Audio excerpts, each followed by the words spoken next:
How would you describe your relationship with them? Mina ngilale lapha endlini nginganayo into engizoyidla ngingazi ukuthi ngizodlani. So lethule ayi angifuni uma ngwabe nomakhumala. Yes. Angifuni uqamba manga shema ngifuna ukuba praise apha kwabantu no ke ngiba praise. Hayi sine yebethuna niyamvusine uthi lethule ebhekisa komama bakhe amakhosikazi katatakhe uthi lethule kanive kwalapho sana molweni ndanamkela kuMamgobhozi TV. So uSneke njengoba mhlambi senibonile une interview apha kwenye podcast ku YouTube ebizwa podcast about nothing. Upart 1 sephumile ke ningahamba niyobukela bethunani ndashokoxa ke indaba kaSne yosulekelwa ngumama yakhe.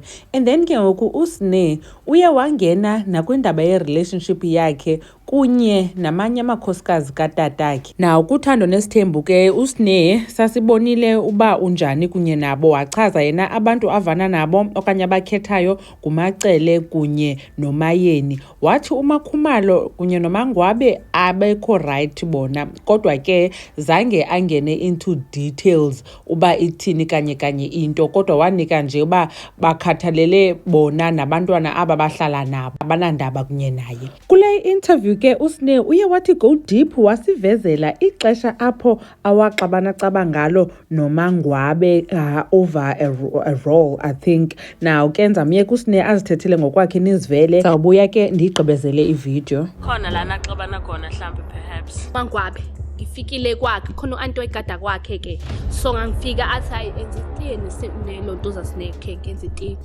and then ngadla i-roll ngoba sithanda sikwa ngadla i-roll. Ha kwabe indaba engaka.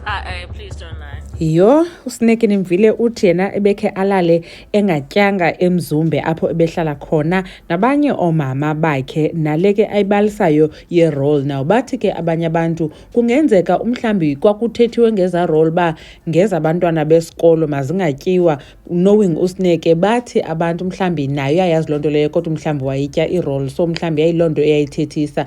Abanye ke abantu bathi noba kwakutheni nawethu ukutya akuthethelwa, and ke masikhumbule ke bethinani kaloku bahlala eMzumbe.